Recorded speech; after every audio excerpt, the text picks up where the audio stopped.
facilities. And have these public health facilities prepared their financial statements? They prepared financial statement, Chair. So they will be subject to audit?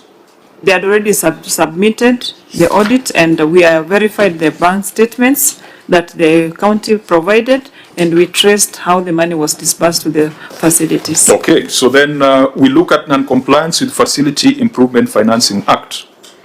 You can read your finding.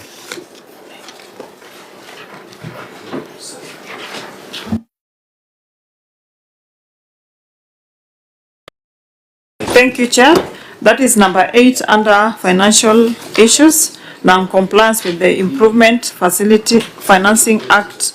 And I would go to paragraph 3, which reads, in addition, the Facility Improvement Financing FIF revenue were deposited into the general county revenue accounts instead of designated facility bank accounts. This was contrary to the provisions of Section 20, subsection 1 of the Facility Improvement Financing Act 2023, which requires that all revenues... Why didn't you want to start from the top?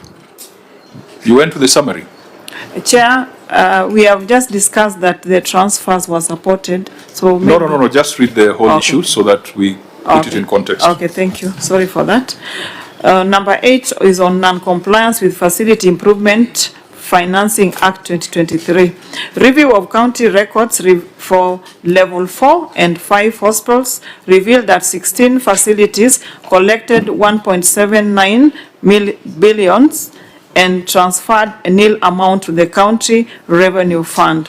Further available records indicate that the amount of 1.7 billion was disbursed to 16 hospitals from the Facility Improvement Fund collection account. However, the hospital financial statement reflected... Just for order, because we will transcribe from the answer. Why does the OAG read the entire amount so that it's captured? Because she's just saying 1.7 billion. I thought it's good so that when we are transcribing, we capture them. Wait, you just read your finding as is. Okay, yeah. Let me start again. Review of county revenue fund for level 4 and level 5 hospitals revealed that 16 facilities collected 1,797,785,103 and transferred nil amount to the county revenue fund. Further available records indicate that the amount of 1,797,785,103 was disbursed to 16 hospitals for the Facility Improvement Fund collection account. However, the hospital's financial statements reflected a total amount of 1.7 billion 726,123,564 as having received for the FIF account, resulting to unexplained and disbursed amount of 71,663,539. Further, the county government of Nakuru receiver of revenue statement reflect transfer of another county fund FIF amount of 1,960,729,790, which is at variance with the county records amount of 1,797,785,103, resulting into unexplained variance of 162,944,687. The inconsistency between the various records has not been explained by the management. In addition, the Facility Improvement Financing FIF revenues were deposited into the general county revenue accounts instead of the designated facility bank accounts. This was contrary to the provision of Section 20, subsection 1 of the Facility Improvement Financing Act 2023, which requires that all revenues collected by health facilities be retained in designated FIF accounts utilized strictly for approved operations and improvement activities. In the circumstances, the accuracy and completeness of county revenue amounting to 1,797,785,103 could not be confirmed. Thank you, Chair. Governor, you may respond.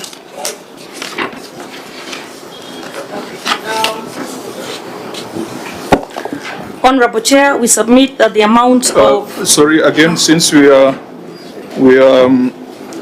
working a bit, we are not going page by page, just read out the page numbers so that members can be there. Sorry, it's page 329. Honorable Chair, I'll let them find it.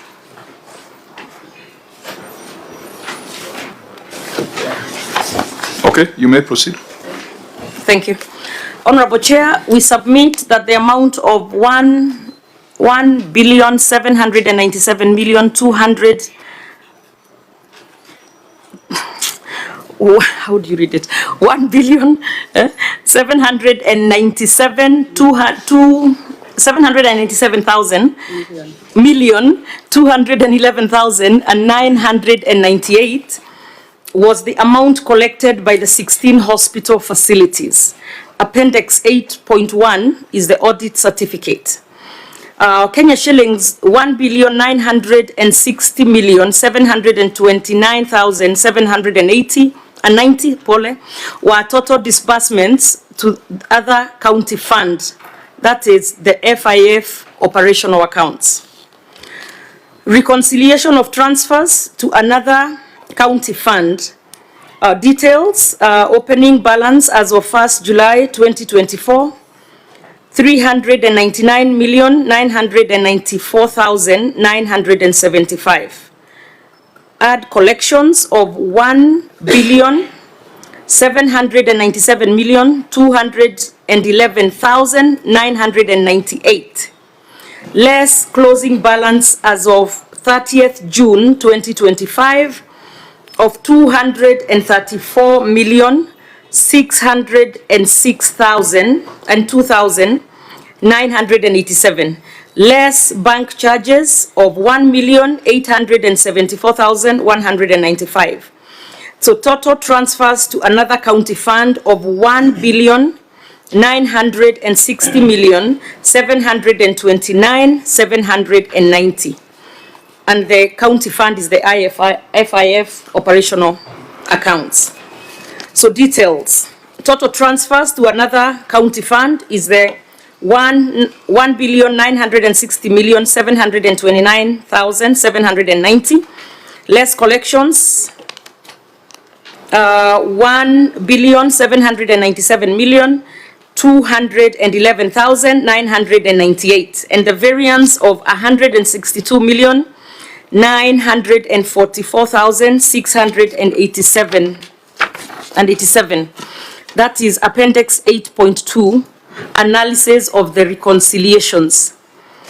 The management has taken the following steps: prepared and submitted a reconciliation statement to the auditors for verification.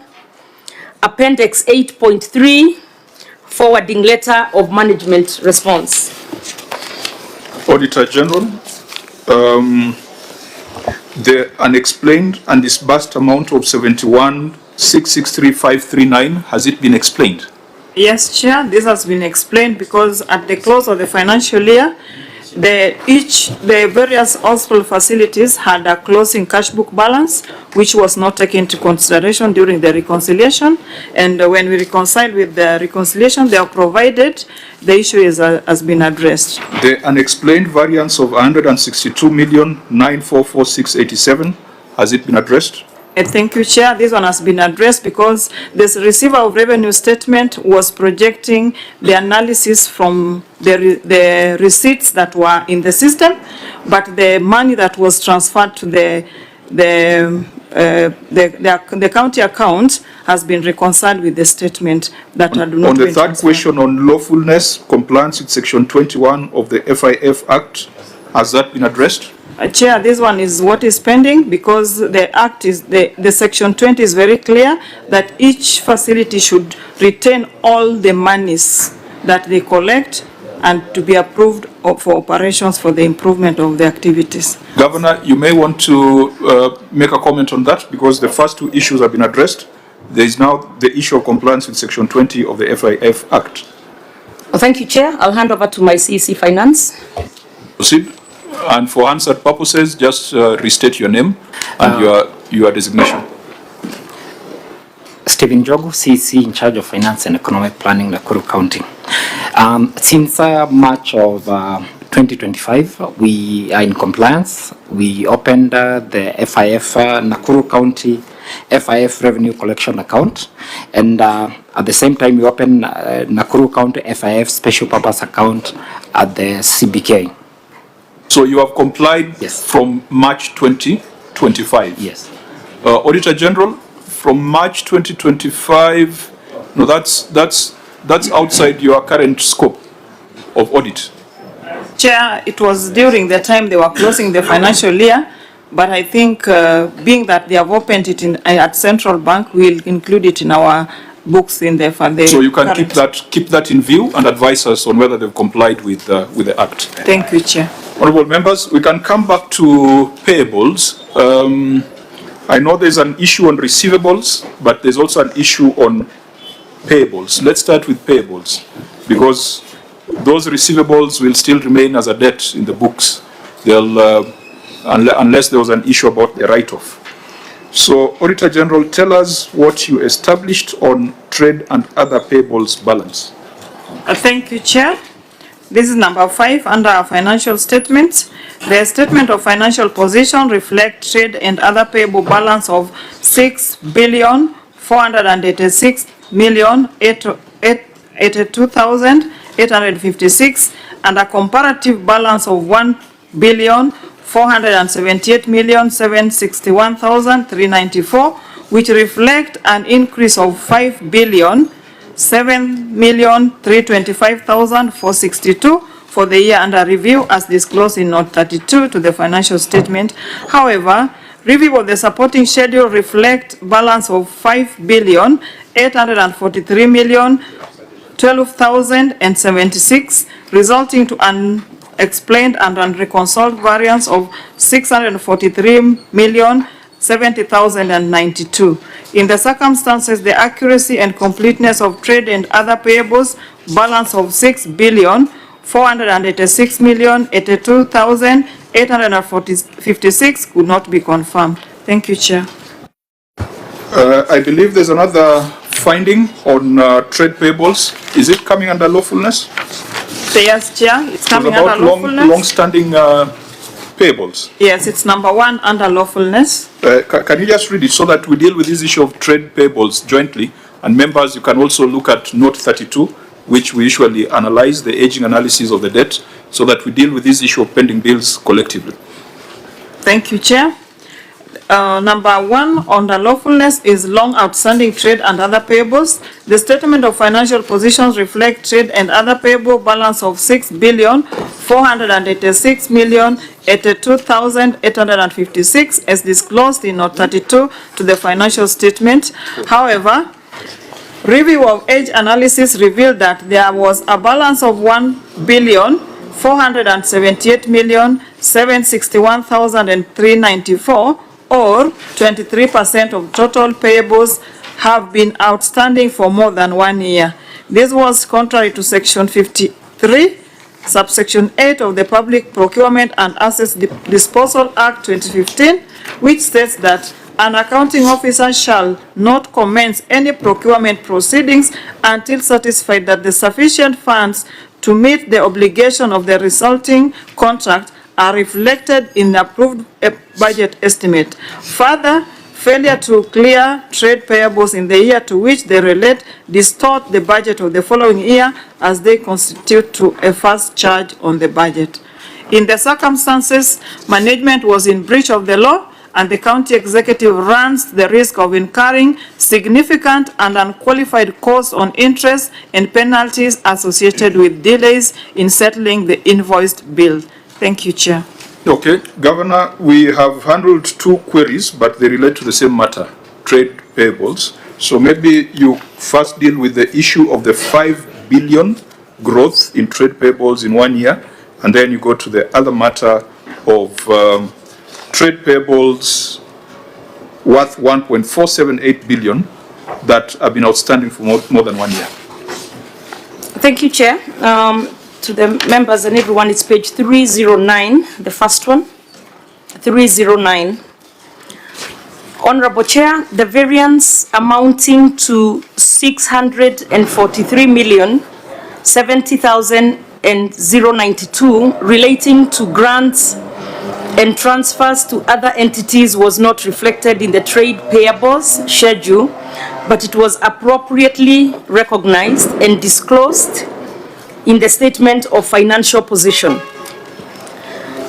The management has taken the following steps. 1, the trade payables schedule figure of 5,843,012,764 has been adjusted to incorporate the variance of 643,070,092, hence reconciling with the statement of financial position figure of 486,082,856 as per the schedule provided.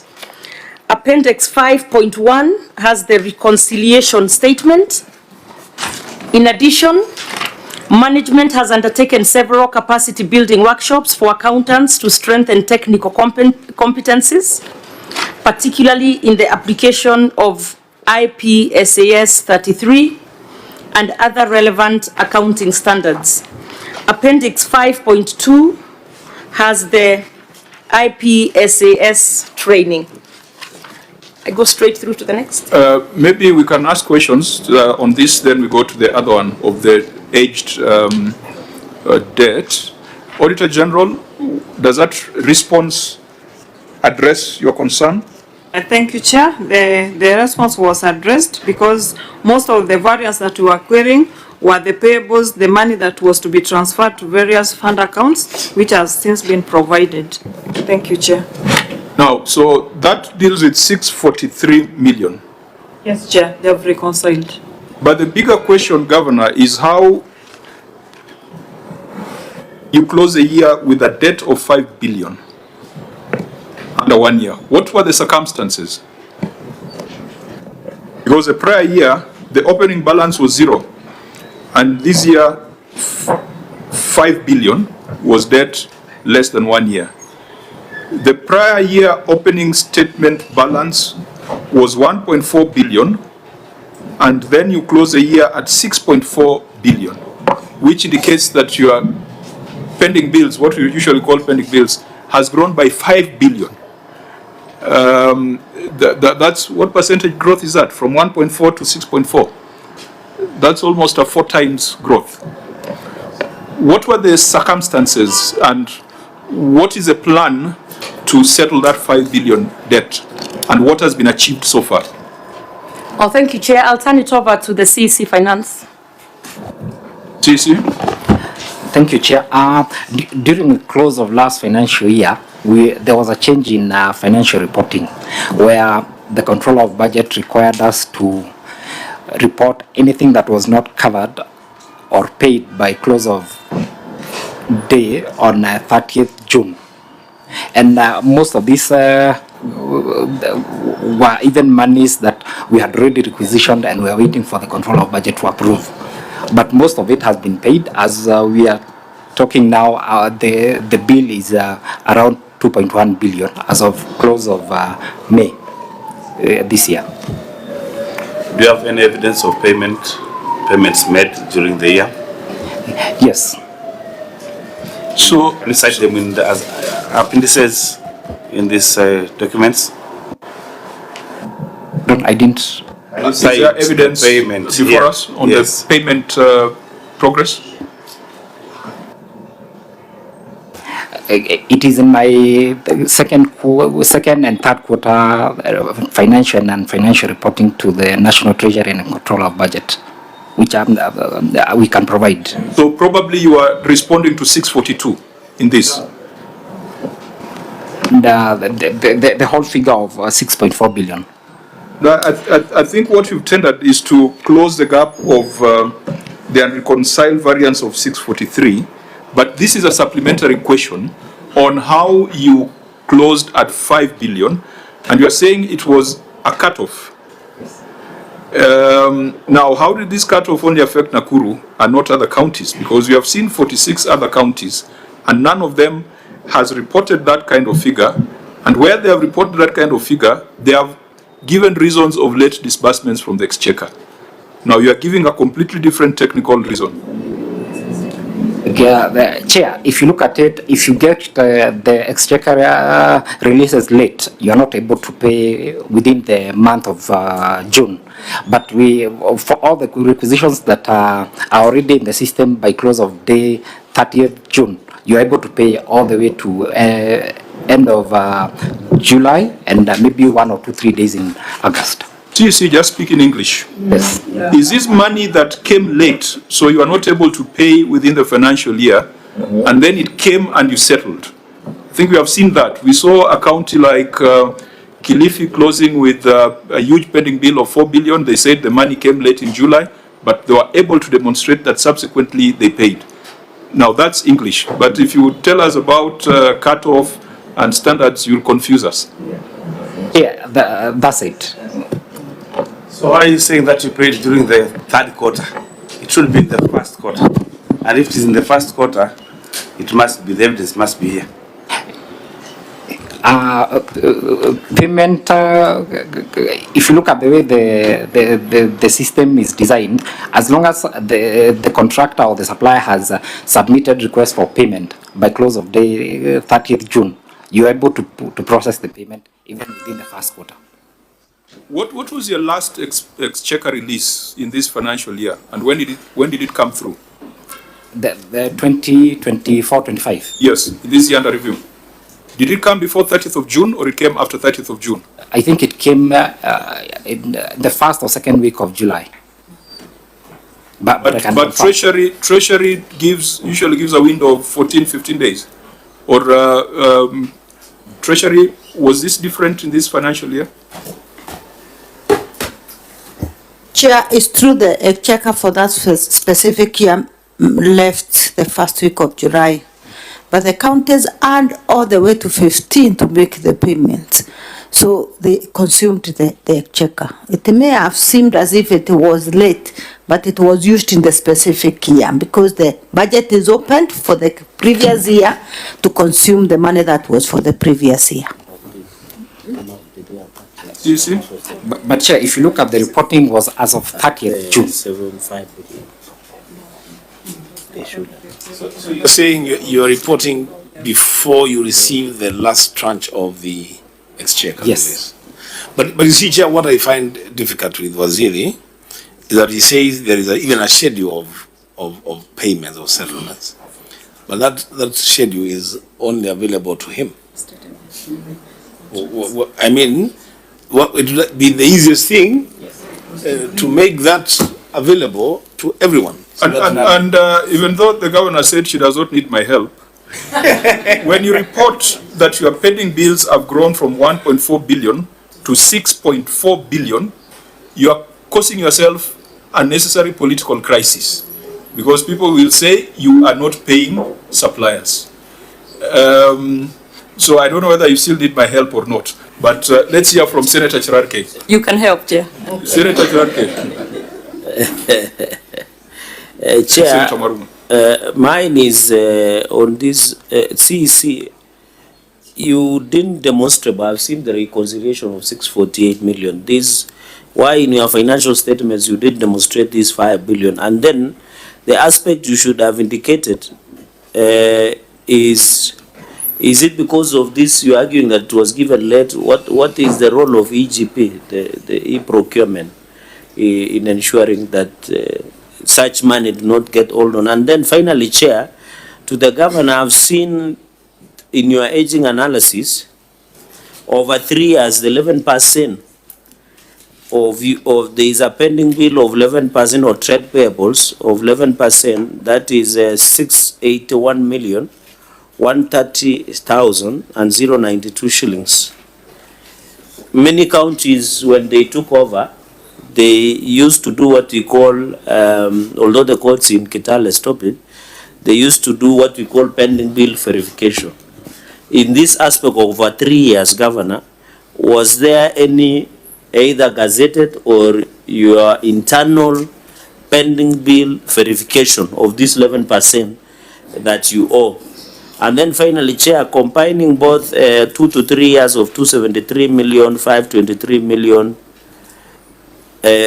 Governor, this is a significant amount. Of course, I appreciate Nakuru is a very huge and vast county. What is it attached to? Is it more of recurrent or expenditure? The certificates that are being raised by suppliers and the people or contractors in that region. So, Chair, if the Governor can answer those three concerns. Okay, Senator Maruma. Yeah, mine is just on the notes. I'm looking at the note 32 on trade and other payables. And it's indicated that employee payables compensation is 554,458,051. How much do you pay per month for employee salaries? About how much? And it is 554 million for maybe June salaries only or for other months? Okay, yeah, Governor, you may respond, taking note also that your total revenue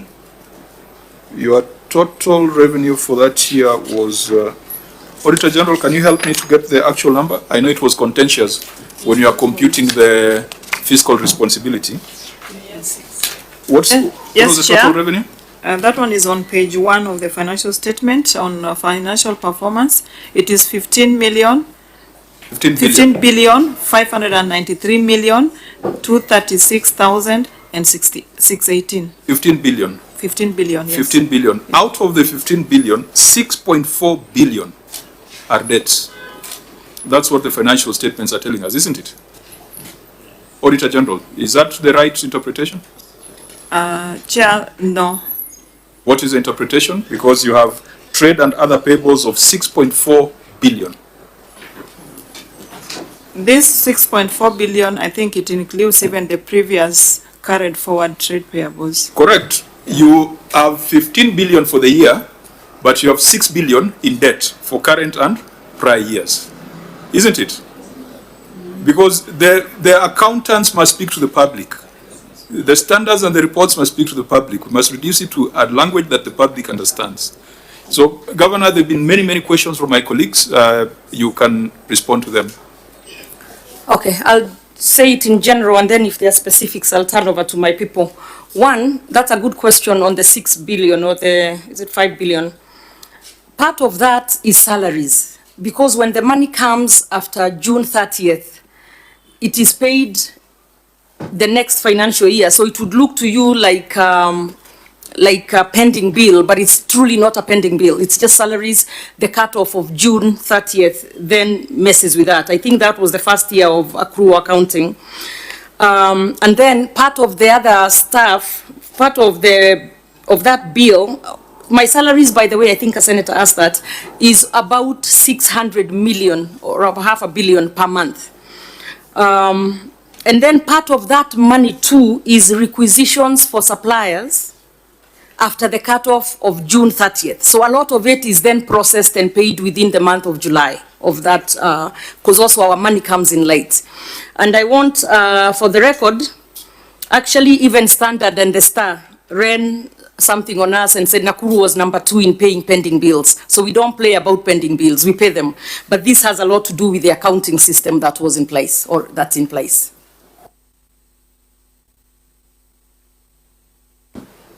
There were some questions by Senator Cherargei on the breakdown of the aging of the debt.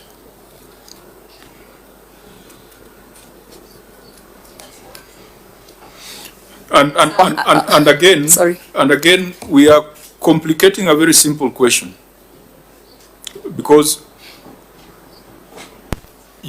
what perhaps you ought to have demonstrated without getting into too much jargon is that late disbursement, and confirm how much it was, and then provide evidence that when it came, it was eventually applied to pay staff, it was eventually applied to pay trade payables.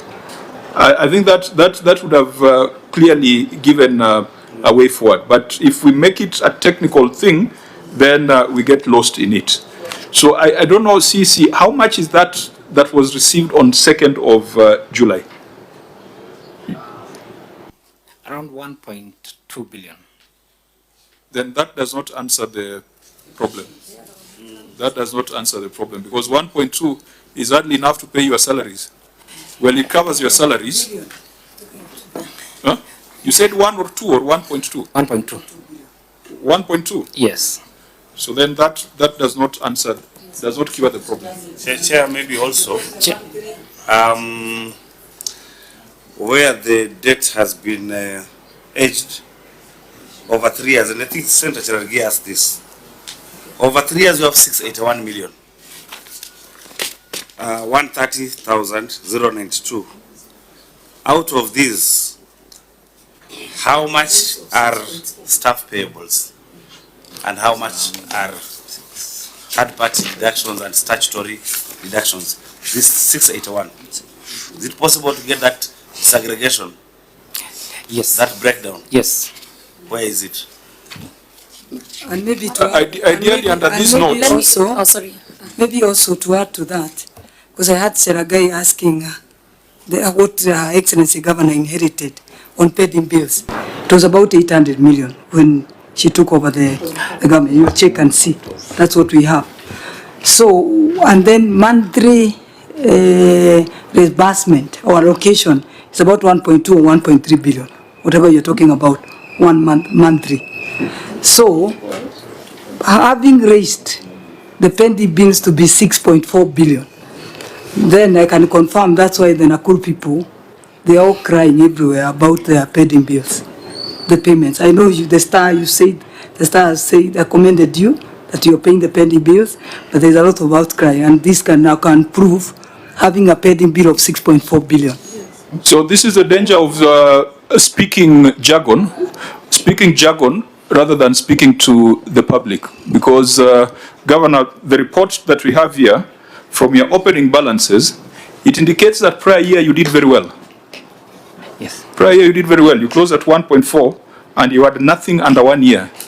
So the concern is why the subsequent year it jumped by 5 billion. And I think that's the explanation that needs to come out so that the people of Nakuru do not come to a conclusion that you are not paying. So if it's an accounting reason, break it down to a language that people can understand. Thank you, Chair, and I'll turn it over to Martha, who will give us it's an accounting reason that needs to be broken down into language we can understand. But for the record, when I came into office, unlike what the Nakuru Senator is saying, it was not 800 million, but it was 2.1 billion of eligible debt, a pending bill, and 2.5 billion ineligible. But over time, after we set up the committee, most of that moved up to be eligible, because maybe they were missing things here and there. But anyhow, let me turn it over to Martha. Again, for answered purposes, reintroduce yourself. Honorable Chair, my name is Martha Mateta. I'm in charge of debt management. Now, I'm going to explain the spike of 500 billion. When we were closing the financial year... Is it 500 billion? 5 billion, I'm sorry. Okay. When we closed the financial year, 24-25, as at 30th June 2025, most of these bills, rather most of this expenditure had not been cleared for payment by the IFMI system. And so when we crossed over to Q1 and Q2 of financial year 25-26, these payments were cleared. Most of them were not ideally pending bills. They were just trade payables that were covered in now the ended financial year. By 31st May of 2026, the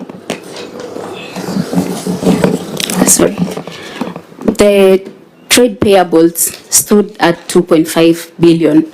So, Honorable Chair, we are really working on paying the pending bills. The rise to 6.4 was not ideally pending bills. It was trade payables brought about by the transition to accrual. Thank you. So how much of that stock related to staff? I think that question has been asked repeatedly. 237 million. That's under within 1 year Not within 1 year. or in total? Yeah, in total. And out of that, 237 million. How much of that is statutory remittances, pensions? 208. So 208 million relates to statutory deductions. Yes, and out of that, we've processed around 68 million for payment. I would have thought that statutory deductions are done on a monthly basis as salaries are requisitioned. What would be the reason for having about 100 plus million on outstanding statutory deductions for staff? You see, when we were requested to declare everything, including the old obligations, we had to declare this 208, which was coming from the defunct local authority. How much was coming from the defunct local authority? 208 million. Were those pension obligations or the pay as you earn and other tax related? Pension obligations. So maybe just for the record, because you used 31st May as a benchmark where you said your trade payables is 2.5 billion. As at 31st May, what is your total employee payables? It's still 237 million because the payments have not been cleared. And what is but there is a 58. There is a 58. What is the age of the 237 million? Is it over 3 years? No, it's between 2 to 3 years and 1 to 2 years, Chair. Then it cannot relate to defunct authorities, because if it was for defunct authorities, it would be greater than 3 years. But that is when it was introduced into the books. It was not recognized as a liability previously. But it wasn't recognized. Okay. Auditor General, what's your take on that? Chair, when you look at note 32, what she refers to the defunct local authority, they have indicated over 3 years. Those ones they are verifying. So I think they are correct because we are moving from the pending bills to now accrual. And with the new adoption, they were told just to put the figures pending verification. So maybe we can give them allowance as we adopt the accrual that allows them to verify and confirm the actual balances so that the books can be properly stated. Thank you, Chair. Now, on this, do you owe any gratuities to staff who have served the county government of Nakuru previously? Because those would form part of that 237 million. Sisi, no. Is that a statement of fact or is something that you need to examine? Chair, it should be a statement of fact because my CEC has So then confirmed. what is the makeup of the 237 million? What are the items? 208 in staff pension and then 29,455,937 in staff allowances and claims. Senator Maruma? Yeah, but Chair, still, I don't understand the auditor. Please just make it clear that there are some bills which are historical in nature that were previously ignored and were brought back just last year. How is that? Where were they? I'm not an accountant myself, I'm a farmer. Where were they previously? Auditor? Okay, Honorable Senator, they were not just brought from anywhere, but in our previous cash basis, they were doing disclosure. They were not reporting them as under the financial statement items. And that's why the road to accrual adoption is giving a window of 3 years under IPSAS 33, and they were allowed to bring in what they had reported. So we are using that annexure that was in 2023, 2024, that was reported as a disclosure appendix.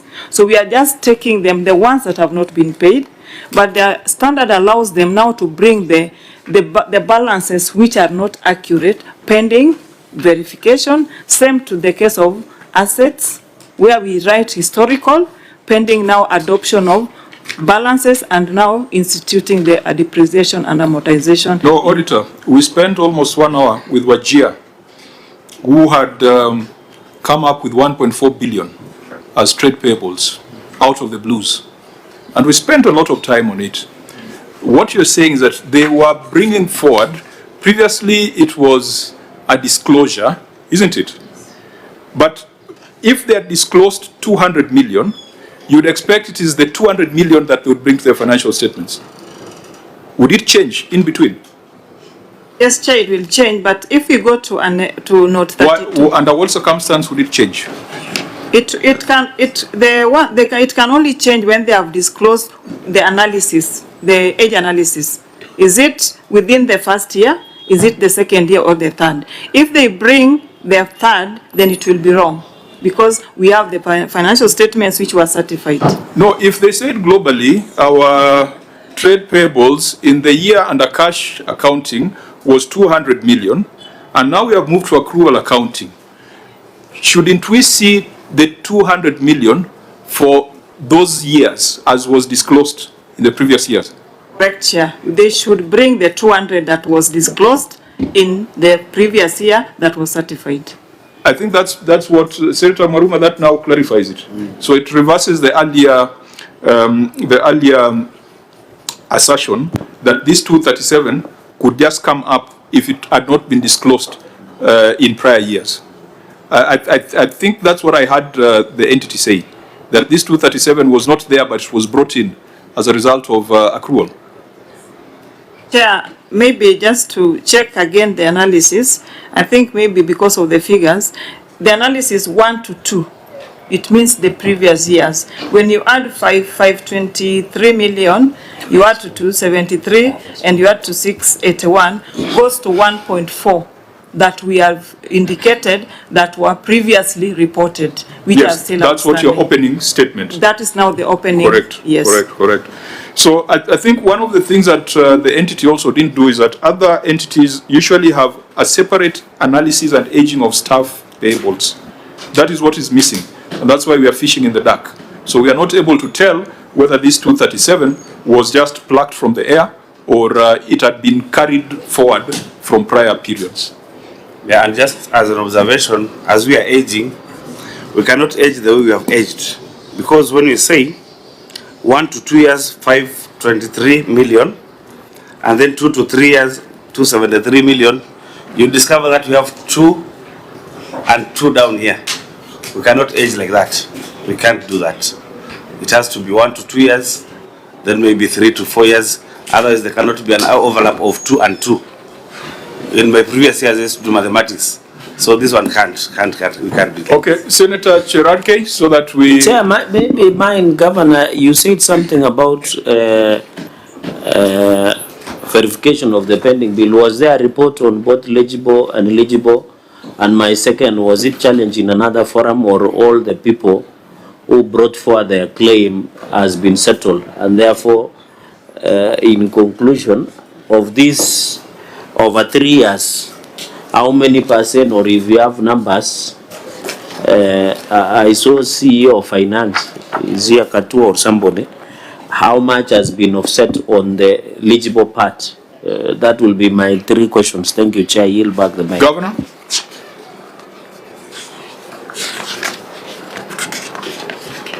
Sorry, Chair. For Senator Cherarke's question, we do have what's called the pending bill committee, and what they do is sit and go through those pending bills, because some of them did not have all the requirements to be paid. So over time, people do submit what was missing or what was lacking, and it goes through the process, either becoming eligible or stays ineligible. However, I do have the CC. Is it continuous? Do you Yes, verify? yes, even now. That's dangerous. It's continuous. So if I go and go to River Road and manufacture a voucher, how will you know? If I know I'm missing, for example, if there is a sub-county engineer report for a road that was done during the previous administration, maybe tarmac has been washed, the culverts are not there, and I go and manufacture, how do you ensure that you don't lose such? Because I know you have an obligation to protect the resources. So it take us through, because over 3 years, some of these projects are over. How do you seal that? I thought it was time bound. I'll turn it over to the CEC for finance. But in that committee, and he'll explain, I think you said you want an explanation of how the process works. It has the audit team in it, it has the procurement people, the accountants and technical people, so that they are able to maybe verify what your concern is right now. But I'll have the CEC answer that. Proceed. Thank you, Chair. The audit committee comprises of members of the county team, and they have a secretariat that draws membership from the audit team, procurement department, accountants, and the technical team for those projects that require technical knowledge. So the first step is whoever who has a bill that requires to be settled goes to the secretariat, through the committee, goes to the secretariat. They look at the nitty-gritties of the payments and whether the work was done or not, the verification. Then now it goes to the committee for now the final verification. Then now that bill moves from ineligible to eligible. Chair, my only concern, if you hear my worry, and Governor, I thought, you know, my only concern, why is it not time bound? Why are you continuously verifying? That is my only concern, because you have seen your colleagues, Governor, especially the inherited ones. When you are not there, you are with us as the whip, although you were removed by your friend, you survived, you became the governor. Order. Let's stick to the report. I know it is Ugali o'clock, but let's... But where I come from, Chair, what is important is not Ugali, it is Mursik. So, Governor, my only concern is on these 3 years, Chair, and I hope the committee chair through you is noting. Because if we have, Governor, the over 3 years, why didn't you create a time bound of maybe 30 days to verify? Because my worry, Governor, you know, there are people who are crafty, and I'm not saying they are in Nakuru. My worry is they can infiltrate and go and take advantage. If they come to CC, my brother, the CC of Finance, they appear before the committee, they are told there is no voucher of supply of soda. They run at Nakuru Mart supermarket and manufacture a receipt and backdate it and then bring it. Then you include him in legible. Don't you find it is very dangerous? You can pay fake pending bills. Yeah, I want to pick the mind of Senator Charagay. Yes, please, and return it when you are done with it. Can be extremely dangerous if it is for maybe construction. Maybe a building is constructed, it's there, classroom is there. You can reconstruct and get maybe the vouchers that are not there and pay. But for recurrent, over 3 years, maybe a receipt that is not there now, it's provided, and then you pay. You might end up paying a lot of fictitious pending recurrent payables. That is my problem also. Okay. So, Chair, let me write also on that Cheragay's mind. We will return it. Governor Senator Susan, you know, this verification is not just on documentation. It's also on physical verification, you know, site visits and all those. And I think what Cheragay is saying really makes a lot of sense. That, take an example of a road, even graveling, you know, the road. The documentation is there, but there is doubt as to whether actually that work was done. 4 years, 3 years down the line, if you are to go and verify on the ground, what are you going to verify? Because, I mean, you have had 5 rain seasons that I've washed that road 3 times. It has been done and redone. But as you're telling me, we are not sure whether you did this project, although your documents are okay. How do you go about that? Okay, Governor, maybe just the process and policy, and then we come back to the numbers. Thank you, Chair. I'll turn it over to the CC Finance. Thank you, Chair. For verification, we still need the department to own the pending bill. The committee that's, let's say the interdepartmental committee sits at as the last resort, because now the accounting officer should first of all own that bill from the department before now it comes to now the committee for verification. So members, we might be involved in a hypothetical conversation in the absence of even a written document on their policy and procedure. Perhaps that's what we need to demand. What do you have, a policy document? Do you have some procedure guidelines, or it's just verbal? I'm sure that whoever has been given that responsibility, and I think for the first time I've had a county with what did the lady introduce herself as? Director of? Resource mobilization. Director of debt. Director of debt. Debt management.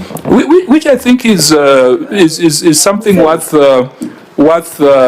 thinking about, because a lot of these counties, debt management is strewn all over the place. So people are involved in manufacturing invoices and LSOs, and you can never get a proper picture on the debt of a county. So if we have a position like that, I believe there must be some guidelines or procedures you have crafted. Yes, that can be tabled to assure the members that whatever you're doing is foolproof. Yes, Chair, we have guidelines. Can we then ask the Auditor General just to look at those guidelines and make sure that the risk that is being raised by members of taking too long to verify is not a real risk that will occasion financial loss in Nakuru? So that we don't deal with the hypothetical, we deal with an actual policy position. And then we come back to the numbers and then ask the Governor, today is the 2nd of July 2026. The financial year was closed 2 days ago. Did you receive all your disbursements 100% by 30th of June? Exchequer releases were done, yes. By 30th of June? Yes. So we are not going to have this kind of problems in the succeeding financial year? The easy answer would be we won't, but we will, because the requisitions that will be paid after the year closes. You see, there's so many that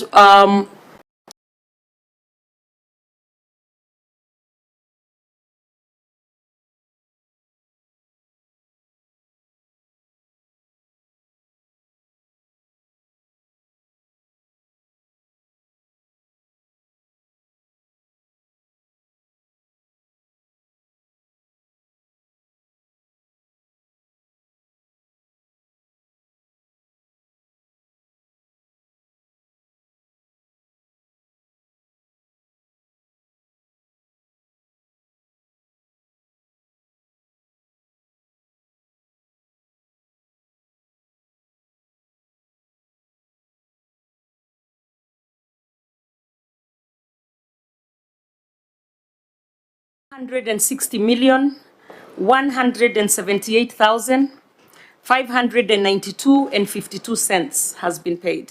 So that means that the remaining 1.4 billion has now rolled over to debt over one year, isn't it? Oh, sorry. So the remaining 1.4 has escalated into 1 year debt. Yes, that will be carried forward, and I believe that will be probably be paying. Okay. Thirdly, and even right now, sorry, Chair, to interrupt again, even as we speak, a lot of that is being paid because it was processed before the June 30th. Thirdly, of the 1.47 billion cited, and that's in the report of the Auditor General, to be older than 1 year, what percentage remains outstanding? Or how much of that has been settled?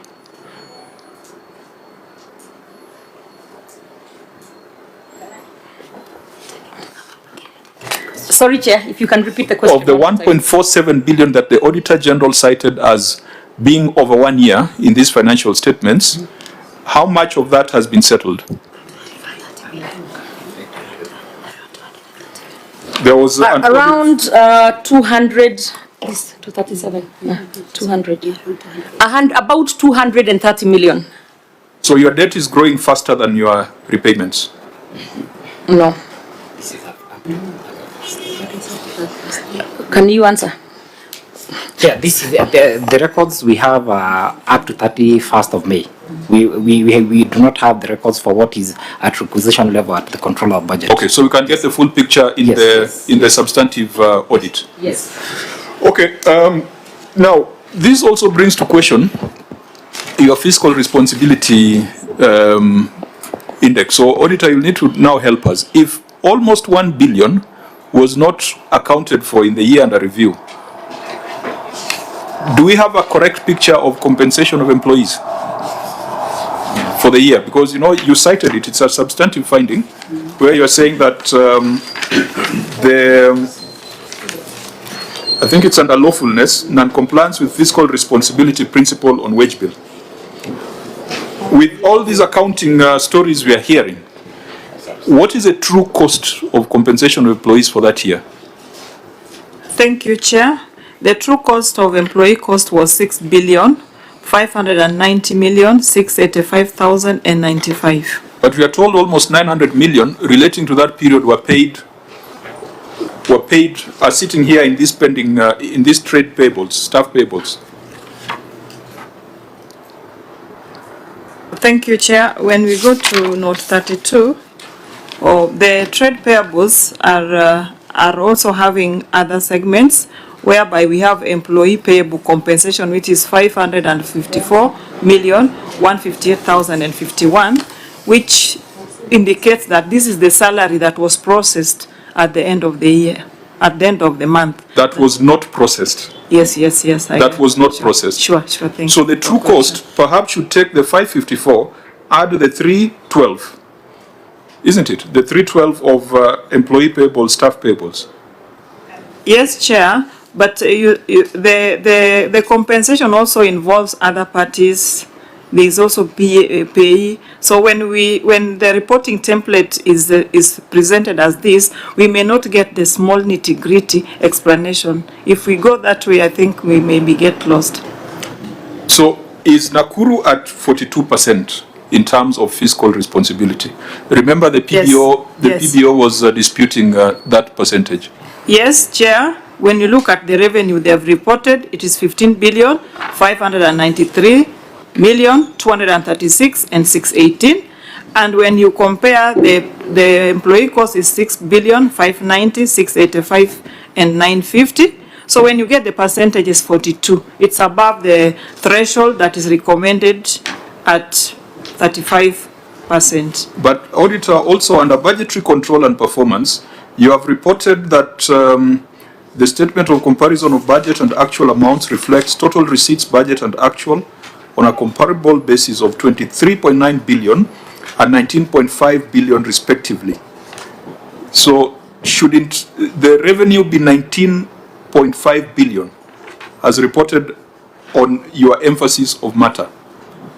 Why is there disconnect between the two figures, the 19.5 and which page is that? the 15.5? Emphasis of matter in the original certificate is on page 5, and the analysis on fiscal responsibility is on page 7. Okay. I don't know whether Salat is in the room, PBO. I know we had raised it in our briefing, so we need to settle this matter. So what is the, okay, just proceed. What is the revenue that we need to use as a base for computing fiscal responsibility? The revenue should be what they have collected in totality, including what they have received from Exchequer. And that should be what amount? We calculated based on what they reported in their statement, which was 15 billion. And where is this 19.5 billion coming from? The 19.5, 19.534 billion. this is the total budget, including, you see the performance on this was excluding the ROR. So when we add the ROR, which was 4 point, was it 4 point? Yeah, we add. The base should be the total revenues, not just equitable share. Okay, I think that one we need to have a correction on that, yeah. I don't know whether, Governor, what you are saying makes sense. Yes. So what was the actual, according to you? You've reported 15 in the statements, and the auditor has seen 19.5. 19, right? Yeah. So auditor, Because of own source revenue and all that. you understand where you're coming from. Chair, I've understood. So you need to recompute it, Sure. look at it so that we get a better picture Sure. of the state of affairs in Nakuru. Yeah, thank you, Chair, we have taken note of that. Senator Atta. I think it's also very important for the Nakuru people to know, because I can see here the 7.4 billion that was not absorbed in the county. You've seen there?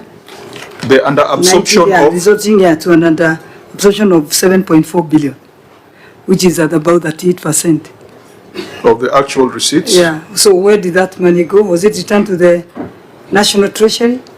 Okay. Again, when these matters are in the audit report, the public can interpret it in any way they deem fit. So maybe it's good, the Auditor General, you tell us, was it returned to the National Treasury or what happened? Okay, Is that the auditor's question or the county's question? Thank you, Chair.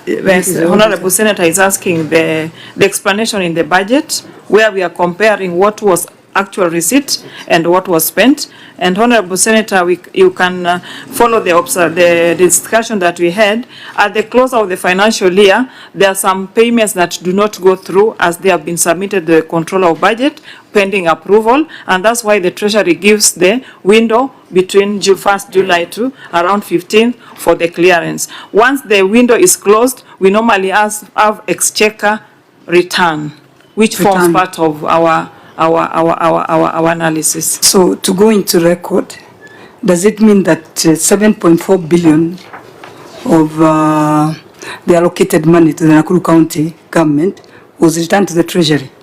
Thank you, Honorable Senator. It was not returned because the financial statement is as at 30th June, like yesterday, part 1. But the expenditure is allowed for reconciliation until around mid-July, whereby now we exhaust all the exchequer releases that were. But do you want to tell me in 15 days, a county government can consume 7.4 billion? Honorable Senator, it's possible because it depends. If it's a contract, they have a contract, a construction Auditor going General, on. you are taking on a role that's not yours. It is the job of the executive to explain this. I think yours is to provide assurance, not to explain it. Chair, Chair, for the benefit of all provide of us. assurance. yeah. For the benefit of all of us, Chair. Senator Wambua. The benefit of. Because as the Auditor General, this is our report. According to it is our report. So I think you should stop at an assurance that whatever you have reported there is lawful and prudent. As to the nitty-gritties, it is an entity to address themselves to. Senator Wambua? Yeah, so I would just want to hear from the auditor that the window that is open for 15 days, any transaction that takes place in between 1st of July to 15th of July can procedurally be captured in the accounting documents up to that 8th of June. Is that what you're saying? You're saying that yes, the year closes on that 8th, but there is disbursement that comes after that 8th or just before that 8th. So the monies, the funds received, it can be consumed in the county, and then entered into the books as having been expended up to June 30th. Is that the position? Auditor? Okay, thank you, Honorable Senator. We are not saying that we are opening the books. The entities normally do requisition and they have already procured what they want to pay. The window is only for managing the money that has been disbursed on 30th June, maybe late hours, but now they are just executing depending on the approval of the control of budget.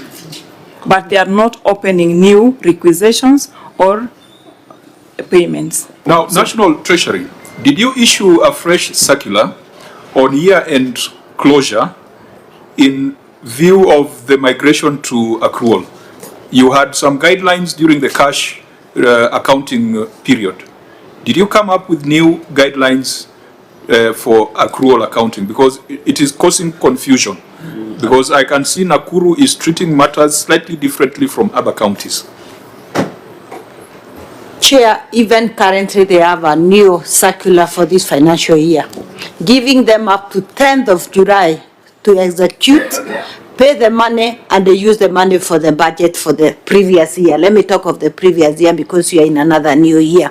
So they don't touch the budget of the current year. They are still using the budget for the other year with the money that they were given by 28, I think we gave them on 25th of June.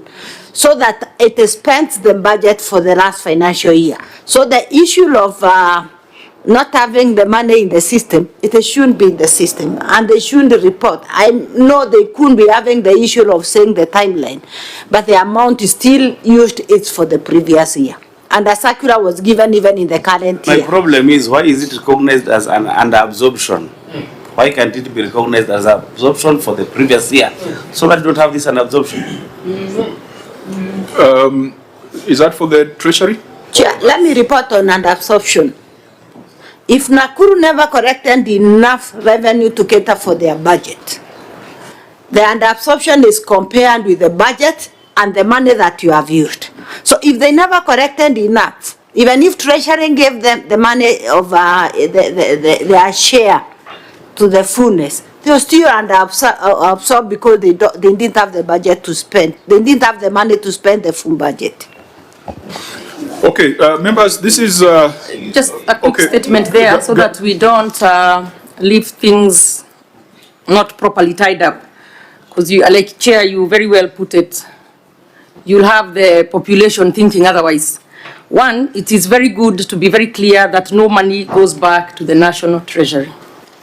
Number two, we are able to absorb those large amounts in that last time period because we put our systems in place, because we always know, and I mean this for many counties, that a lot of money will come in at the last minute and we want to make sure we have made our payments as much as possible. So we don't touch anything on the new budget, but we try to pay as much as we can for the closing budget, so to speak. So a lot of people, a lot of contractors, a lot of whatever, they bring in their certificates towards the end, and we quickly make sure that we try and pay. So I can even tell you, Chair, that in the last 2 weeks, maybe 1 week to 2 weeks, Nakuru County has processed over 3 billion shillings in payments. So it is possible, it's done, and no money goes back to National Treasury. So no money is lost.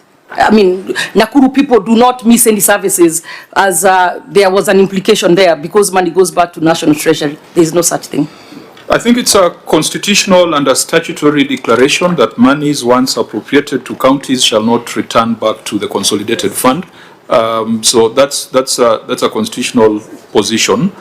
I think as we have said, is that the face of the report might give a different impression if it is not dealt with. So it means that this last financial year, all counties received their monies by the 25th of June. That is a fact. So that should be the scorecard for the experts at the National Treasury. We all received about 25th of June. Yeah, I mean, we saw a county which received 4.5 billion, I think on 2nd of July. That was Kilifi, I think so. They received almost 4 billion, which they are to spend in a span of 10 days. Can we proceed, because we are at the time that we usually go to the House when the House is sitting. I might want to apply similar rules, but with a slight alteration, that if we could spend another 30 minutes to deal with whatever we need to deal with, and whatever remains, we ask the Auditor General to give a report in the substantive audit. Honourable members, is that agreeable? I don't know what Senator Maruma? what addition Mitch wanted to give us. Maybe it could be useful. Mitch, you had Ask for the mic. a legal perspective? Or it was, Okay. Okay, fine. Now, members, can we... Just transition from that point, so that it doesn't go on record that the release of funds for counties on 25th of June is a good thing. Project. I'm saying that we shouldn't create No. For the record, it's not a good thing. It's because not. you have a cash disbursement schedule. Yes. It's just a progressive improvement. Yes. Well, I don't know. Yeah, but I don't know. So that Canada does not leave this race saying, you know, we have done very well, and the Treasury is doing extremely badly. Because also, Chair, you have to appreciate when the OAG is doing, it's also about assessment of budgetary performance. Yeah. So it must be captured based on that. And since you want to be the governor, those are timelines that you must be very careful. Yeah, and I want the Treasury, when I am governor, I want the Treasury to follow the disbursement schedule, because it's not a Correct. It's not a suggestion. Because, Chair, It's a under law. Article It's a 219, law. when money is appropriated by Parliament, it should be released in unduly. And you remember in the last session, we were with the Senator Governor, and Dulo, and Wambu, of course, and Maruma. We had to sanction CS Ukuri Atani over the same issue of not following the cash disbursement. So the Constitution applies. I wish these are the Constitution Council of Governors should be discussing, as opposed to gossip. So it would have moved very reliably on policy issues, Chair. I think that is what I think I'm in agreement that the cash disbursement schedule is not a suggestion, it is law. Yes. We usually spend time, we usually vote for it, and vote by delegation, isn't it? Yes. We vote by delegation, it is not a suggestion. So that is, those are some of the things that we need to partner as the governors and the Senate to ensure that they are observed. Getting your money on 25th of June, while it looks like an improvement, is still not good enough. It's still not good enough. You need to get your money early so that you are able to do proper cash flow planning and management. Chair, help us also with grants. We get grants the last day of the financial year, the last day. Okay, if you also show the willingness to account, we will be also robust in pushing for expenditure and release of grants. That's why we are here, Chair. Okay, so let's proceed. Yeah, and I think also I want to add on is that the issue of not equitable, there is this fund, Article 204. You know, we have had a problem with the equalization fund.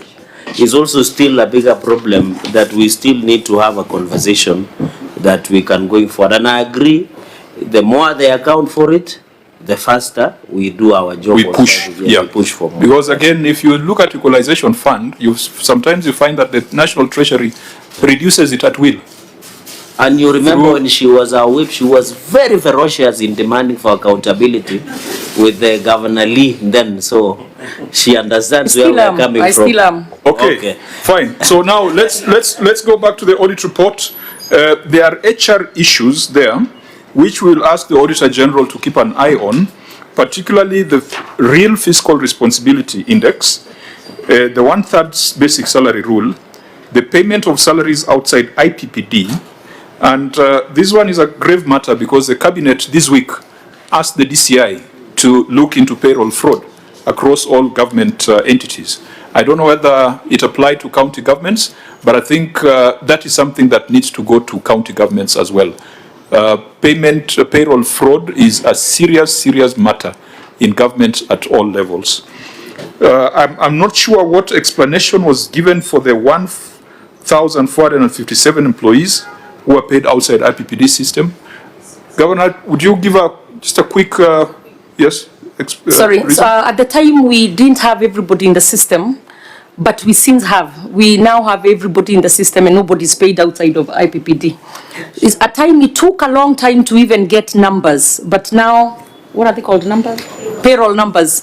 Yeah, but now we are okay, and everybody, 100% of our employees in Nakuru County are paid within the system. Okay, so as you establish the true cost of compensation of employees, please have a look at that. Mark? Chair, I just want to bring to your attention the fact that the office has conducted a special audit on payrolls for the 47 counties, and those reports have been transmitted to the Senate for your consideration. Thank you, Chair. Thank you. Senator Cherake? I don't know how Governor will take this. It is going to be very controversial. Please address the chair. The chair, it is the chair to weigh to be very the weight of the matters. Chair, and I have tremendous respect for Governor. She knows that. Chair, I notice, you know, they say Nakuru ni Kenya ndogo, and we appreciate that. But I notice over 80% of the delegation comes from one ethnic community. Yet we know Nakuru has the highest number of other ethnic composition as per the NCIC Act of not ethnicizing or dominizing a county. So, Governor, is this a reflection of the entire workforce? What can you give us to give that assurance? Because I know there are a number, I don't want to name specific tribes, but how is it? Because, Chair, these 42% of payment that you do in terms of labor, which assurance are you giving us? Because I know that has been a teething problem for some time, especially in your county because of its unique nature of composition, which is not homogeneous, where everybody would want to have a share, to be a CEC, a CEO, to work with the county government. Okay, that's the reason why I wanted the matter be processed through the chair. When we started the meeting, we had introductions, and the directions I gave was name and designation, not ethnicity. It is therefore not possible to establish the ethnic composition of the delegation. We therefore proceed back to the audit report. Chair, unless you are new in Jerusalem, I don't know. I don't know. By looking at you, I might think you are South Sudanese. Chair, but the fact that I have introduced my name, you know who I am. Where I come from. Order. Maybe the governor can choose either to answer or not. No, I do not want us to get into that conversation. Yeah, we won't. I do not want us to go into that conversation. The senator can answer. That conversation can be dealt with. Senator Tabitha, that conversation can be dealt with in the committee chaired by Senator Chute. Let's come back to the numbers. Sorry, Chair, just because it was mentioned, and that's such a serious Is it the question that I have disallowed? No, I was just going to say that we have appeared previously before the committee chaired by Senator Chute, and Nakuru has the last 2 years been ranked as #1 in the most ethnically diverse county. So our numbers speak for themselves, and it is a reflection of of small Kenya and what the county looks like. Okay, so we shall make reference to your submissions before Senator Chute's committee. Let's deal with avoidable costs incurred on court decrees. Let's deal with money. Auditor General. Avoidable costs incurred on court decrees. I think that's on page 7 on the certificate. Yeah, that's number 5 under lawfulness.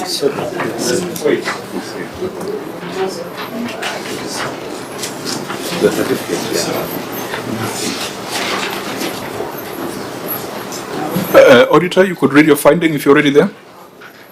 Sorry, page 528. Okay, thank you, Chair. This is number 5 under lawfulness, avoidable cost incurred on court decrees. Review of records provided for audit review revealed that there are several legal cases filed in court against the county executives were decreed in the interest of the claimants. Further, the county was instructed by the court to pay a total of Kenya shillings 180,736,467 in the respect to court decree, out of which an amount of 66,472,548 has been paid, leaving a balance of 112,721,131 outstanding. In the circumstances, the public lost an amount of 180,736,467 arising from court rulings in favor of claimants due to poor management of decisions. Thank you, Chair. Governor? Thank you, Chair. Oh, sorry, page 528.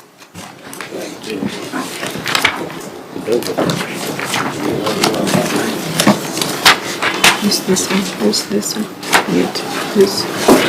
Yes, you may proceed. Okay, thank you, Chair. Honorable Chair, the management submits that the court decrees arose from legal cases instituted against the county government through various historical obligations, contract disputes, and compensation claims that originated in previous financial years, some dating back to the defunct local authorities. Many of these matters arose over the years. The management had little control over circumstances leading to the litigation. The decrees were issued following court determinations, and the county is legally obligated to settle the amounts. The management has taken the following steps. 1, issuance of advisory services to the departments, entities to comply with the relevant laws. Appendix 5.1, the advisory. 2, recruitment of additional internal legal counsel and legal clerks to represent the county and support the department on compliance. Appendix 5.2, internal recruitment. 3, continued encouragement of departments to undertake alternative dispute resolution, ADR, alternative justice systems, AJS, and that's Appendix 5.3, adoption of alternative dispute resolution mechanisms. And 4, offering departmental sensitization and capacity building, which is Appendix 5.4, training letter. Auditor General, could you just reread your last paragraph under that finding? Thank you, Chair. The last paragraph. Further, the court was in the court. Oh, is that the last paragraph? In the circumstances, the public lost an amount of 180,736,467 arising from court rulings in favor of claimants due to poor management decisions. Honorable members, is there any way we can vacate that conclusion? Because what the governor has explained is mitigation. And if you go further to the report, you've got a contingent liabilities register, page 56, I think that's note 44, that totals to 746 million. Is there any conclusion we can arrive at that would contradict what the Auditor General has said, that this is a loss as a result of poor management decisions? Because the reason for this exercise is to either agree with the Auditor General or take the explanation from the entity and say that, okay, we are convinced that this was value for money. Do you see value for money here? And more so when you look at the other schedule that totals to 746 million of pending litigation. Senator Chirake. Chair, maybe I wish the governor would have segregated, because we would have known these historical obligations. Does it include during post devolution or pre-devolution? Yeah, I wish you would have segregated. And then my only concern, Chair, I don't know if this 180, what the OAG has determined, we cannot forget. That's my position. Number 2, the only part that like compensation, wrongful dismissals and contract disputes, these are obligations of the county executive. But I will go back to where, Governor, you remember you were a member of JLAC then, and we did pass the county attorney. And you are very regular and committed member now. We passed the County Attorney Act. My only concern, Governor, how does your county legal department look like? And I remember your submissions on the floor through the chair. Your argument was that the county attorney must sit in the cabinet of the county executive. so that such issues can be resolved at the highest level possible. How does the county legal department look like?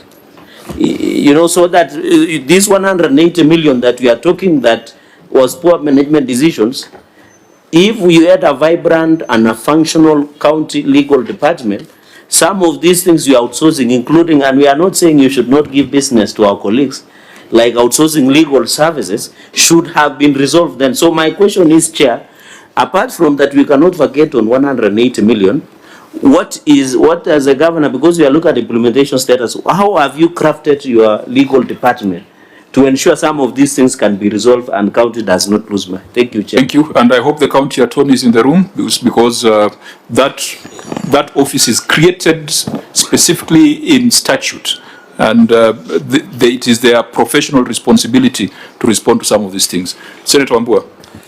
Chair, it's a follow-up on what Senator Legay is asking, and I remember very well, Chair, you also participated in that debate. Yes. I remember very well, and this actually, Chair Legay is reminding me that he was the chair of JLAC, but he was there very briefly. He was kicked out. Order. He was kicked out by Senator Cherargei chaired JLAC long enough. Governor's friend. Order, members. Yes. It is on record that Senator Cherargei chaired JLAC long enough to take the committee to Detroit, to Boeing. I was chair. I was one of the best chairs. I was also a member of the same committee, and I confirm that. Were you in the trip that went to Detroit to investigate the Ethiopian crash? We never, in fact, if you check my records, I was the best chair for 3 years when in fact, I defeated that's okay. You were number 2. That's okay, I didn't manage to take my delegation to Detroit. I don't know whether the governor was part of that delegation. The way she's laughing, she must have taken that flight to Detroit. Okay. Senator Wambua.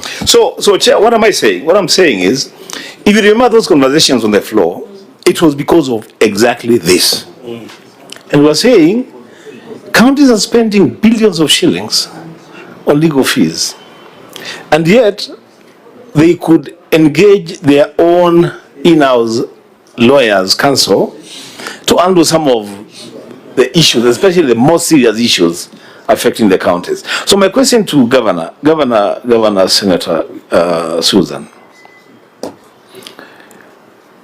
do you think that that office still makes sense? I mean, should counties continue to have the office of the county attorney and continue to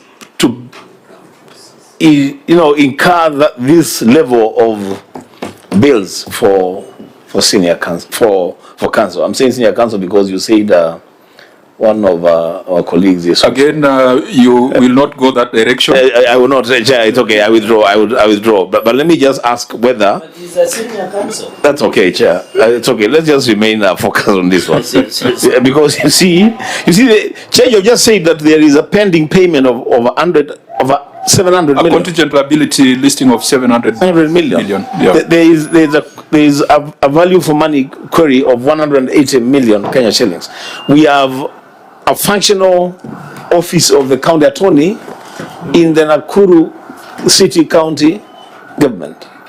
Is it still relevant? Do we need this office? Okay, Chair. Senator Maruma. Mr. Chair, the public lost money, 180 million, because of poor management decisions.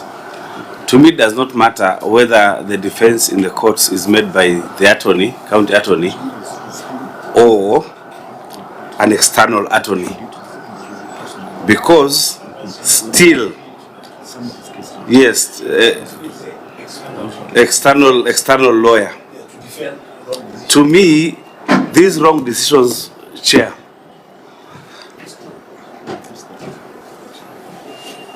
the people who made who occasioned those wrong decisions, would they just go like that?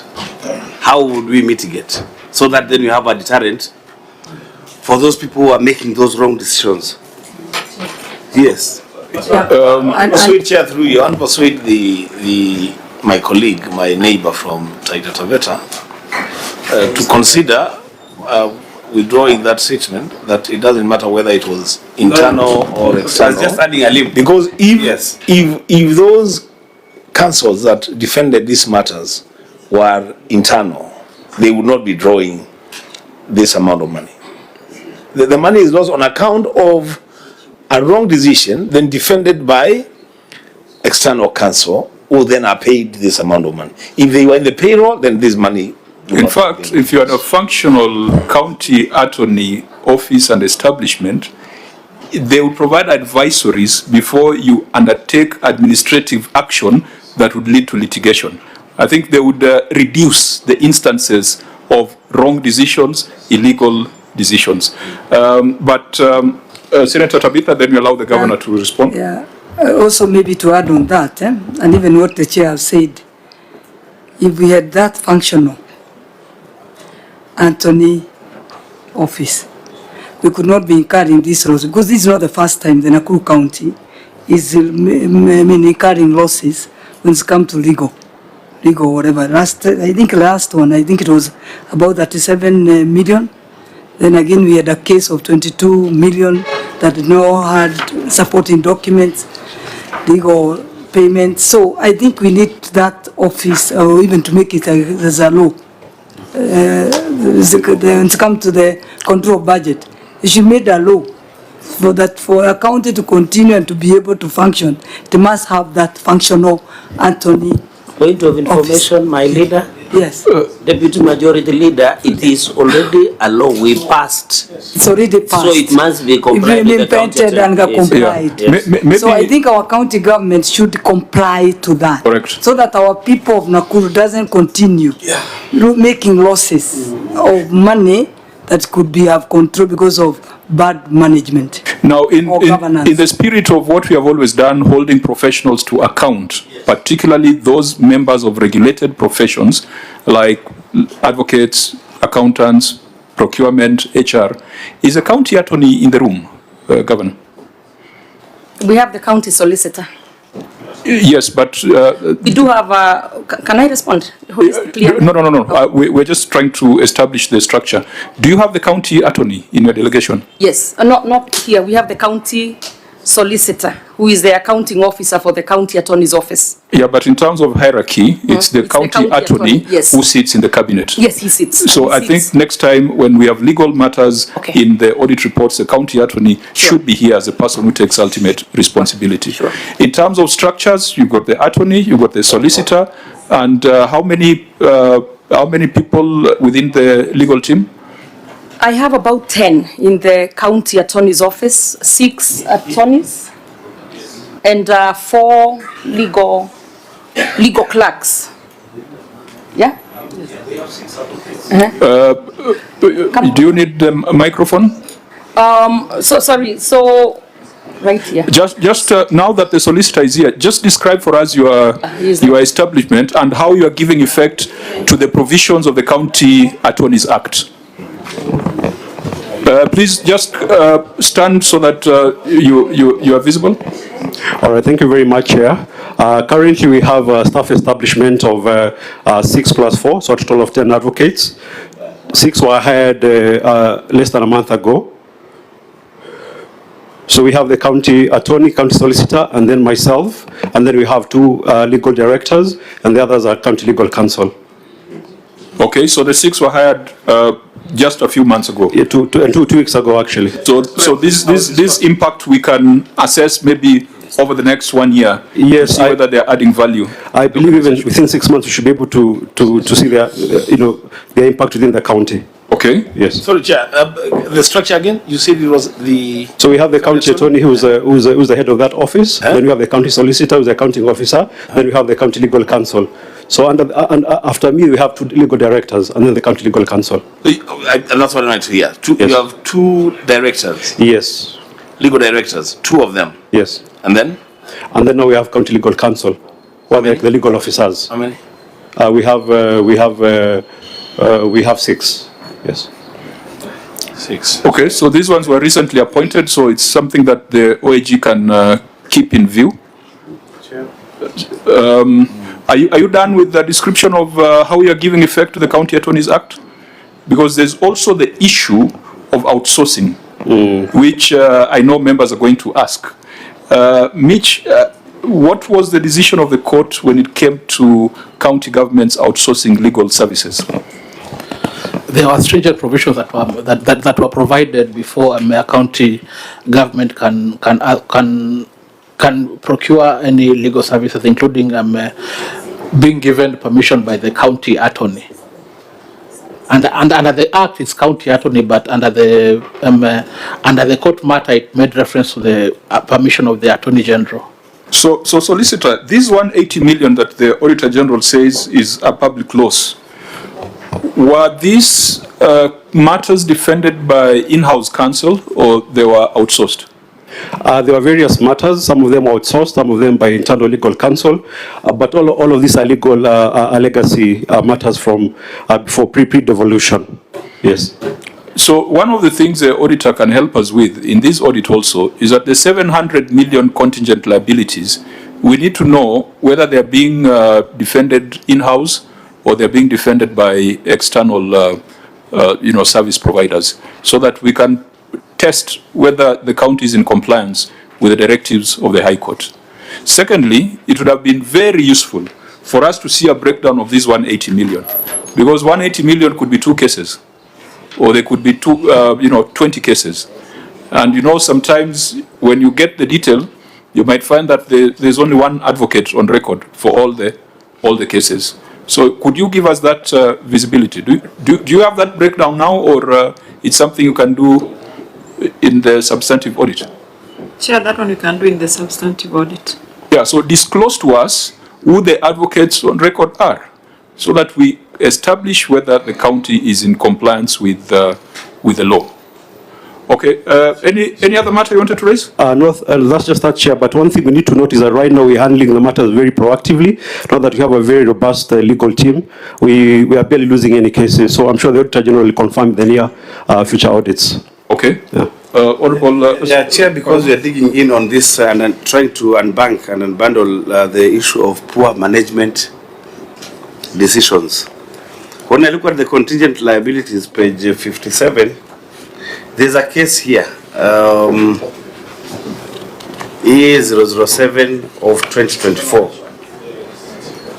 What you have secured as contingent liability is 206 million.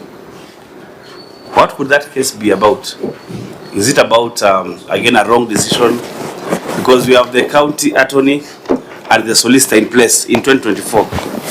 If we had all of them, who sued the county and on what? Have you seen that, page 57? That's Naivasha ELC petition E007 of 2024. Yeah, where if the county loses the case with an estimate of 206 million. And that is not small change. What is it about? What was the poor decision about?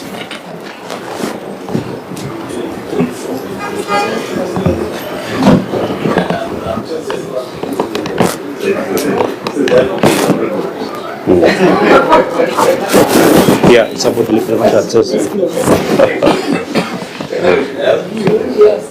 Solicitor, I believe you're the one who goes to is actively involved in these matters. Yeah, in some of them I am.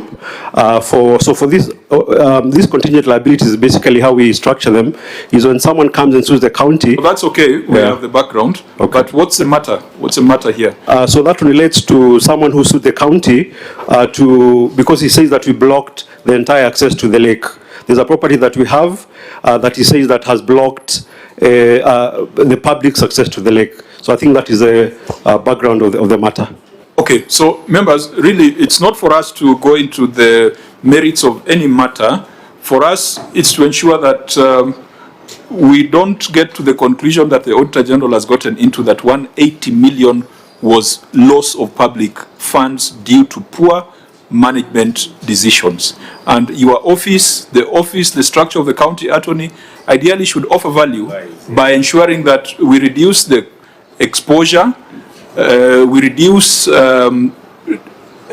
decision making that is not compliant with the law, because some of them are employment related matters where sometimes counties just decide to do things without following the laid down procedures. So can we ask the Auditor General that in this audit, if there are payments that have been made and you find that it's a loss of public resources, please list the case numbers, list the amounts involved, list the advocates on record, and perhaps even on this contingent liability, let's demand disclosure of the advocates on record to test whether these matters are being defended in-house or they are still being outsourced. Auditor, is that doable? Chair, it is doable, but to publish it under contingency, we are guided by the template, and maybe we look at the Data Protection Act, if it is allowed that we can also include the details of the advocates, because even when you look at our report, we no longer say which specific contractor was paid and all that in our report, because it's a public document that can be used in a different way, and we can contravene the Data Protection Act. Which office do you work for again? Which office do you work for? Office of the Auditor General. Yes, you are the eye, you are the watchman, you are the person who tells the public whether public resources were used lawfully and prudently. And if they have been used unlawfully and imprudently, you have the power in the Constitution and in the Public Audit Act to name and shame. You even have the power to specify that a specific supplier should be debarred. How do you debar them without mentioning them? So don't be scared. Don't be scared, Auditor. Well guided. The Constitution and statute gives you that power. Chair, allow me to add that, Auditor, you know, when these lawyers appear for these matters, they appear in public. They don't do it under the table. So I will not be disclosing anything. I mean, they have already disclosed themselves by appearing in public. Secondly, I sat in the ICT committee in the last session when we drafted the data protection law. There is nothing in it that says you cannot disclose people that are receiving public funds. They must be disclosed. Yeah, there's also access to information. The debt manager, and those who want to be governors, please take cue. You need to have a debt manager. Is debt manager in the room? Because I want to know how much of the debt she's holding relates to legal fees.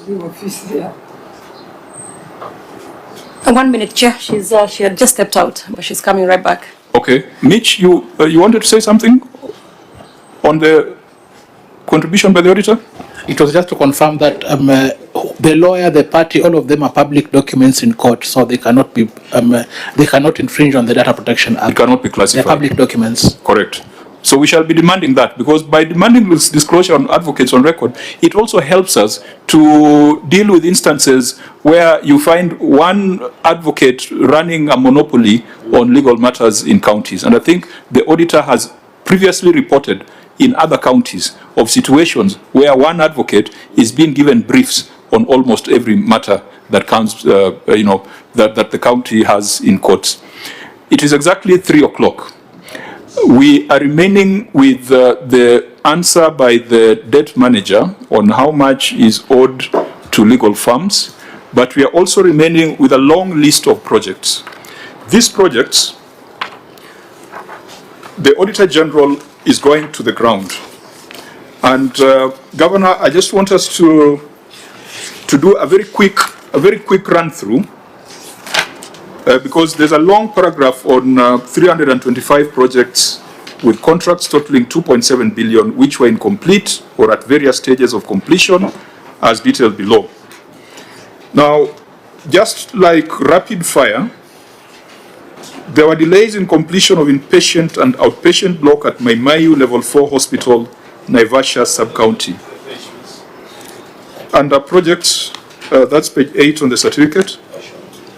So, Governor, without getting into too many details about the weeks and etc., is Maimayu Level 4 Hospital complete and in use? It's almost complete. We had to terminate a contract because the contractor was not working, but it should be complete in the next month or so. Okay, but so it's almost, actually, it's like at 95% complete. Fine, so it is not 100%. Auditor General, keep this in view. Molo Level 4 Hospital, in complete construction of outpatient block. Again, is this now complete? Actually, that one is like at 98%. It's just the outside walkways and external works that are being finished up. So it's about 98%. Can someone walk in, can Cherargei walk in and get an injection of tetanus, of procaine? Yes, he can still get, because there is still the old hospital there. So Yeah. this is the newer blocks, but it will be, it's actually complete, almost complete. It's at 98. So this outpatient block, as we speak, Yes. there's still some 2-3%. Yes, outside remaining, being completed. So again, we keep this in view. Sure. There are many stall projects by the health department. Fencing and equipping of Hopewell dispensary, estimated cost 5 million, that's in Naivasha. Again, is this complete or not? Let me check on that one. Hopewell dispensary.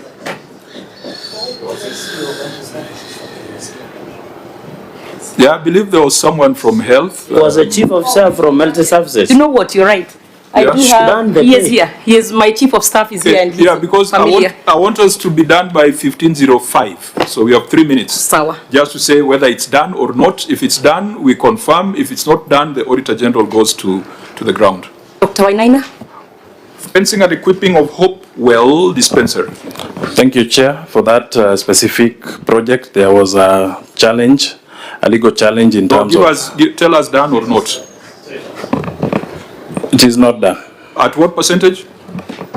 It is at beyond 90, but... But not done. Yes. Auditor General, that matter should not disappear. Design and construction of Chebotoi dispensary in Kuresoi South. That as well. Started in 2017-18. Is it done or not? It is not done, Chair. There was vandalism, and therefore it's not yet done. So it is not done. Completion of Engashura Health Center at Kiamaina sublocation in Bahati sub-county. That one, Chair, is done. This is done? Yes, Chair. Auditor General, do you have visibility on that? On just a quick question to the CEO. In Kuresoi South, is the robbers who vandalized or what happened? Was it complete then it was vandalized? Chair, this is an old project from the first government that had stalled. And we realized by the time we were planning for its completion, when we went on site to reassess for BQ's collection, we found it vandalized. Also, you don't know. Okay. So this is our white elephant in all definition, because it was 2017-2018. There was a succeeding government that didn't complete it, and another succeeding government. Do you plan to complete it, or you have given up on it? Chair, we plan to complete it. Is there a budget for it? In this financial year, yes, there is. There's a budget that you can demonstrate to the Auditor General? Yes, there is. How much? At 3 million shillings. 3 million. So we should tell the people of Kuresoi that Chebotoi dispensary, you are going to put 3 million shillings to complete it. Yes, Chair. So we shall hold you to account on that, and Auditor General keep that in view. Njoro Level 4 Hospital, outpatient block. Is this complete or not? It is at around 97% complete. We are waiting the auxiliary works to ensure that the facility is open. That is the walkways, the external works.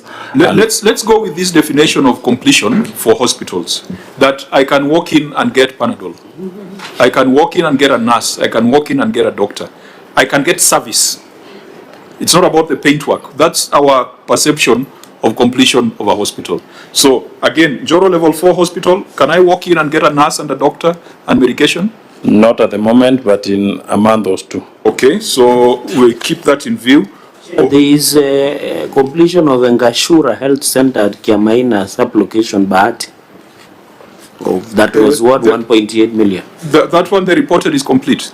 It's complete. Yes, Chairman, it's complete. Outpatient department block at Olenguruone Sub-County Hospital. That one as well, Chair. It is... There is a story. Okay, not complete. But Chair, also, these are projects of 2020. Now we are in 2026. How is the cost? They are progressing, but has the cost changed? Are there variations? Chair, these are multi-year projects, and for the Olengroni Hospital specifically, we're in the third contract that is meant now to bring it all together. And this was based on availability of the budget. But we have the entire budget, and the works are now at around, the third contract is at around 56% completion. Is there a success story? Because there are a lot of projects here under health that the Auditor General cited. Is there a sub-county level 4 hospital that you have initiated and concluded? Because yes, we have a lot of... This might give an impression that nothing is happening. No, Chair, that's the wrong perception, and let me correct that.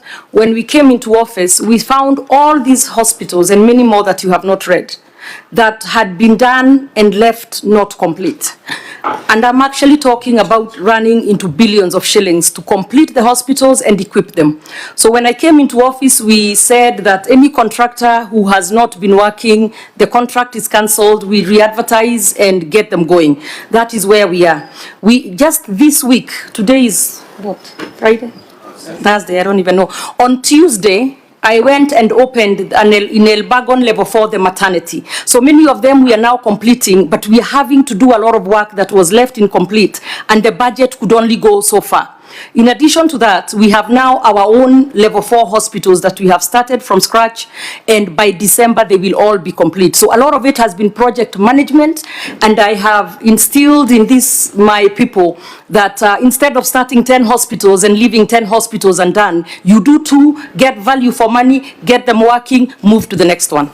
Using FIF, is it possible to offer service and work on infrastructure for your health facilities across Nakuru? Well, most of them we are actually doing that. Like, for example, the Olenguroni one you mentioned, the older facility is still continuing to treat patients and continue with its work. The same with Njoro. As much as there is a new block, the older hospital still continues providing services. In Maimahio, the same thing. In Elbagon, the same thing. So we are still offering services, just not in the new building. So, members, we can allow the auditor to look at these projects, the deviations in the health sector. Now, in sports, we have a high altitude facility. Senator Tabitha. Yeah. As you put it, if you look at the Auditor General report, that we have 325 projects stalled. I think it shows that in Nakuru there is nothing going on. So as you put it as a challenge, we put a challenge to our governor is to ensure such reports don't come, because this is how the public will take it. Correct. I'm reading from the Auditor General report. Serengei, you are laughing. It's easier. I'm excited that you Senator, know. it is here. So we need to... I don't know where we are. But we need to ensure the auditor... I'm excited that she's quoting the Office of the Auditor General report. Yeah, so that is the reason why. This is a public document. And you know I'm a smiling machine whenever I see you, so you don't have to... Order, Senator Jarge. 325 projects. Chair, may I respond to that? Because we can't leave it open. Chair, I have Nakuru people watching, and when their statement always begins with Nakuru people, let me respond. Okay, just... It says project status, not stalled. Maybe we learn to read. Just a minute, Governor. Just a minute. Senator Tabitha is referring to the observation of the Auditor General on project implementation status. So it is not something plucked from the air. So I also want you, I'll give you an opportunity to respond, but to be guided that it is not a personal allegation. She's just reading what is in this report. 325 projects. May I point out the statement, maybe it escaped the person saying that, were incomplete at various stages of completion as detailed below. So it's not that they're just sitting there not being done, and there is nothing there by reading that statement that implies there is no work being done. But if the senator was on the ground in Nakuru versus just talking from elsewhere, she would know there is work that is happening. Governor, those are not the senator's allegations. Those are the observations of the Auditor General, which has 4 paragraphs. Read properly. Which order, Governor, which has actually 5 paragraphs breaking down the 325 projects. I have given directions that the Auditor General goes back to the 325, and Auditor General, maybe next time you need to have an appendix listing the ones with serious variations or the ones with serious issues, so that no one is accused of introducing Let the record reflect, because she's saying stalled. These are not stalled. Many of them are still progressing. They are not stalled. That's what I have a problem with. Chair, can I make... Or if I need to read the whole statement into the record, then I will. No, we have the report of the Auditor General before us. Thank Senator Cherarki? Chair, maybe in the interest of devolution, and so that we dispel, is it possible when we are doing our round of county oversight visit to also include Nakuru, so that we can also see for ourselves on the status on what is happening, so that we don't just rely on what is written? I think that is it. And please include our senator, so she can get on the ground. Have you ever invited her to... First time I've seen her in 4 years, so that should say. Senator. But I thought you were in Naivasha The for Nakuru prayers. people are watching. I'm only in church. She's never on the ground as far as people are projects. watching. They are always watching, my friend. Governor and members, process your correspondences through the chair. We have done very, very well, and we are not going to lose this meeting at the 11th hour. Even though, as fishermen, we know that the boat capsizes when it's just about to land. So let's do this. I agree with Senator Cherarge's comment, because these are projects that we cannot tick off sitting in Nairobi. There's a training facility in Keringet Ward, high altitude training facility in Keringet Ward. Is it complete or not?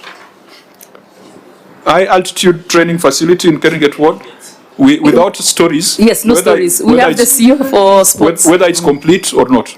Thank you, Chair. The facility is not complete, but we have done the final accounts for the project. We want to return that to... Fine, it is not complete. Auditor General, keep that in view. So that applies to 12.2 as well, because there's no way the kitchen would be complete if the training facility is not complete, unless food was more important than training of athletes. Where is the officer? 12.2, is that complete? Delayed construction of dormitories, kitchen, dining areas and a shed. It is 95% complete. No, we are talking of, and again, as we said, with the health sector, complete means it has been put to use, so there's value for money. So at this point, we don't even give us percentages, just tell us whether it's complete and put to use or not. So, dormitories, kitchen, dining area and a shed at training center in Keringet, done or not? Not done. Mechanical works and borehole drilling at the high altitude training center in Keringet? 100% done. That is done. But the overall utility of this facility can only be achieved if 12.1 and 12.2 is completed. Yes. Nakuru County Treasury Headquarters worth 886 million. Is this complete, Governor? CEO Finance? It had an expected Treasuries. completion date of 1st December 2022. It's ongoing, Chair. So it is not done? Yes, at 90% now. Okay, community boreholes, I think that's a different matter. Then there's a lack of value for money from the installed revenue management system. We had, I think this one we'll ask the Auditor General to keep in view as we look at the ROR in the subsequent cycle. Naivasha Smart Fish Market. Chair, I know we are rushing, but that's fine, it's okay. But just to take note, have I seen any other treasury headquarters in any other county? Treasury headquarters. I think it depends on how they... No, it's okay. I just want to, I mean, we are learning, right? Okay. Yeah, we are learning. We are running very fast to be the government. I don't know, I don't know, but I mean, a budget of 800 million for a treasury headquarters. What is this? Is it the county headquarters or it's separate from the county headquarters? It's the county headquarters started by the previous governor. Thank you very much. County headquarters, not treasury headquarters. We call it treasury building, but it's the county headquarters where all the departments will go in, will sit. You see now, because right now we have them fragmented all over. Is it the one when we came with the ICT committee through the chair, the one we used, the new one on the... No. That's a different building. That's a different one. That's now the county headquarters. I believe, I was not there, but I believe you came to the governor's Woodlands, office. yes, Yeah. yes. But the treasury building is in town. Okay. And it's the county headquarters for all our departments. Okay. I thought you have just this. No.